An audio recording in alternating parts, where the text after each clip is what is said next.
नमस्कार दोस्तों, आप देख रहे हैं चर्चित चेहरे, जहां हम बात करते हैं उन लोगों की जो सुर्खियों में आते हैं अपने कामों से या कभी कभी अपनी खामियों से। आज हम बात कर रहे हैं उस कलाकार की जिसका सुर सिर्फ गीतों तक सीमित नहीं था, वो लोगों के दिलों में उतर जाता था। एक कलाकार जिसका संगीत, संस्कृति और संवेदना सब कुछ एक साथ चलती थी। एक इंसान जिनके लिए कला सिर्फ करियर नहीं, एक पूजा थी। आज हम याद कर रहे हैं असम का बेटा, भारत का गर्व और संगीत की दुनिया का अमर सुर जुबीन गर्ग। जुबीन गर्ग का जन्म 18 नवंबर 1972 को तुरा, मेघालय में हुआ। उनका बचपन एक ऐसे परिवार में बीता जहां संगीत हवा में घुला था।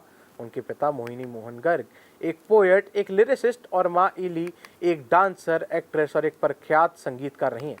जुबीन गर्ग का असली नाम जिबॉन था, मगर उनका नाम रखा गया जुबीन मेहता के नाम पर, जो कि एक प्रसिद्ध म्यूजिक कंडक्टर थे और शायद वहीं से उनका संगीत से रिश्ता लिखा गया। जुबीन ने बचपन से ही सुरों से दोस्ती कर ली थी और वो दोस्ती जिंदगी भर उसके साथ रही। 1992 में उनका पहला असामीज एल्बम अनामिका आया। उस एल्बम में उन्हें हर घर तक पहुंचा दिया और फिर 2006 में या अली ने उन्हें पूरे देश में। लेकिन जुबीन ने कभी अपनी ज़मीन को नहीं बुलाया। वो कहते हैं, मैं जहाँ भी जाऊँ मेरे सुर असम से ही निकलते हैं। उन्होंने अपने गीतों के जरिए राज्य को नेशनल स्टेज पर पहुँचाया है। उनका म्यूजिक असम के टूरिज्म और कल्चरल इकोनॉमी का एक हिस्सा बन गया। फेस्टिवल्स, इवेंट्स और टूरिज्म कैंपेन्स में उनके गाने बजते रहे और लोगों ने जुबीन के माध्यम से असम को पहचाना। उन्होंने अपने कला के जरिए अपने राज्य के लोगों को रोजगार और पहचान दी। मगर जुबीन के लिए कला कभी व्यवसाय नहीं थी, ये उनके लिए एक धर्म था। उन्होंने लिखा, कंपोज किया, फिल्म्स बनाई, सिर्फ इसलिए नहीं कि लोग पसंद करें, बल्कि इसलिए कि उनके दिल में जो था वो दुनिया तक पहुंच सके।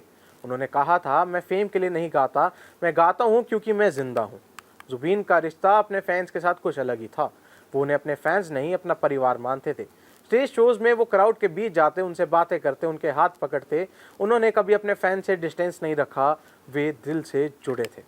और शायद इसी कारण जब उनके कोई गाने लिखे तो लगता था जैसे वो हर सुनने वाले का दर्द समझ रहे हों। पर जिंदगी हमेशा मेलोडी नहीं होती। जुबीन ने फेम के साथ लोनलीनेस भी देखी, कभी हेल्थ इश्यूज, कभी इमोशनल स्ट्रगल्स, सब कुछ देखा। लेकिन उन्होंने कभी अपनी कला से मुंह नहीं मोड़ा। संगीत उनके लिए एक दवा भी था और एक दुआ भी। उन्होंने अपने गाने पकीज़ा, माया, अनामिका के जरिए इंसान के अंदर के जज्बात दुनिया के सामने रखे। जुबीन गर्ग के जीवन का अंतिम अध्याय 19 सितंबर 2025 में लिखा गया। उनके निधन की खबर ने सिर्फ असम नहीं, पूरे भारत को हिला दिया। लोग सड़कों पर उतर आए, घर घर में उनके गाने बजने लगे, न केवल शोक के रूप में बल्कि एक सेलिब्रेशन के रूप में। एक कलाकार का सफ़र का जिन्होंने अपनी आवाज़ लोगों के दिल से जीती थी। उनके अंतिम संस्कार के दिन हज़ारों फैंस ने उन्हें आखिरी अलविदा कहा। असम ने कहा, जुबीन गया नहीं, सुर बनकर हमारे अंदर बस गया है। और यही जुबीन गर्ग की असली विरासत है। उन्होंने दिखाया कि कला जब ईमानदारी और जज्बे के साथ जिया जाए तो वो समय के पार चली जाती है। आज असम की इकोनॉमी में उनके संगीत का योगदान स्पष्ट है। लोकल म्यूजिशियन, स्टूडियोज और फिल्म इंडस्ट्री उनकी प्रेरणा से फिर से जीवित हुई है। उनका म्यूजिक फेस्टिवल्स और टूरिज्म पर भी प्रभाव लाया। असम के गांव से लेकर गुवाहाटी के कैफेज तक हर जगह जुबीन के गाने गूंजते हैं। वो अपने लोगों को सिर्फ सुर नहीं, सम्मान देकर गए हैं। जुबीन गर्ग एक सिंगर नहीं, एक जज्बा थे, एक ऐसा कलाकार जिन्होंने साबित किया कि असली म्यूजिक तभी बनता है जब दिल साफ हो और इरादे सच्चे। वो चले गए, पर उनकी आवाज़ हर नदी, हर रात, हर उत्सव में गूंजती है। और हर बार जब कोई कहता है या अली, तो कहीं ना कहीं जुबीन गर्ग की रूह मुस्कराती उठती है। जिस दिन जुबीन गर्ग का अंतिम संस्कार किया गया, उस गैदरिंग को Guinness book of world record में भी दर्ज किया गया है, वर्ल्ड की लार्जेस्ट फोर्थ गैदरिंग के नाम से। यही थे आज के हमारे चर्चित चेहरे, जुबीन गर्ग। एक आवाज़, एक जुनून और एक अमर पहचान। जुबीन गर्ग के बारे में हमने असम के कुछ बच्चों से भी बात करी, जिनकी बाइट अभी आखिर में चलेगी।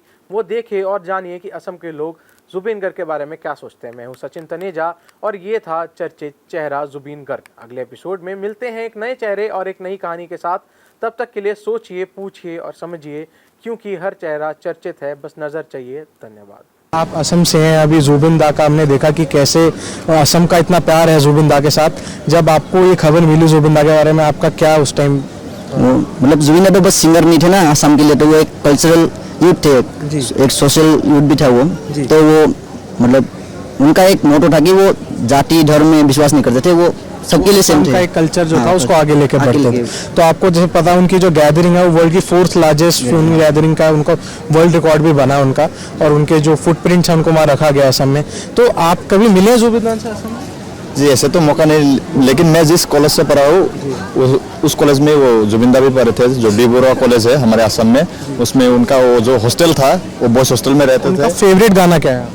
वो तो वो मायाविनी। मायाविनी उनका फेवरेट गाना है। तो मतलब जब आपको न्यूज़ आई तब आप दिल्ली में थे, तब आपको मतलब लगा होगा कि क्या एक बार जाना चाहिए असम, मन में तो आया? हाँ वो तो आया था सबके मन में, जो मतलब आउट ऑफ असम जो है असम का, उसको सब, सिर्फ मेरा नहीं इनका सबका मन में तो आया था कि एक बार लास्ट, लेकिन सबका मतलब वो हालात है, सब सिचुएशन कंडीशन। जैसे जब जुबिंदा की खबर आई थी तो काफी इंडिया में लोगों को जुबिंदा के बारे में इतना पता नहीं था।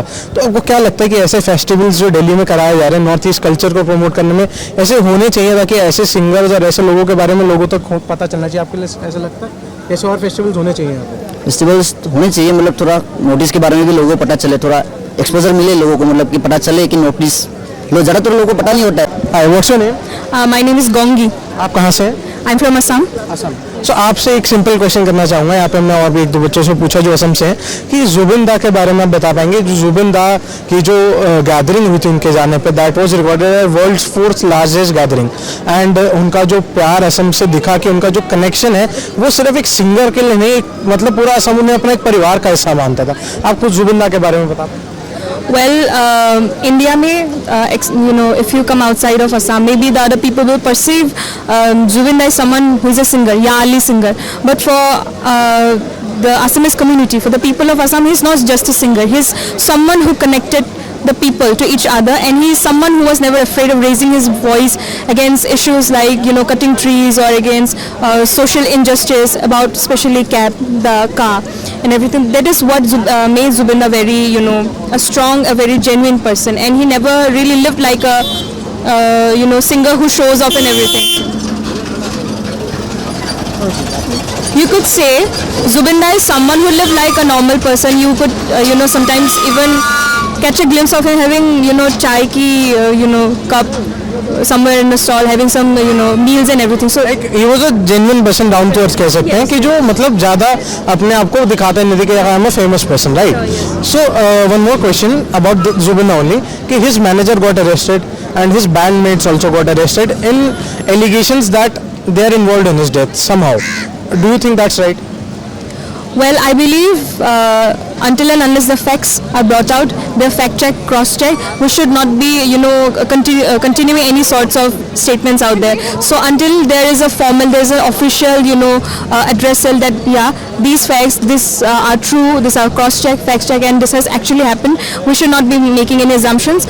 Well, the events have turned out in the way that yes, his manager has become a prime suspect, and yes, there is some kind of emotional feeling that the Assamese community has felt. So yes, they have been arrested, but yes, we should wait for the justice, legal justice, and then we should be having our own perceptions, our own views. Thank you.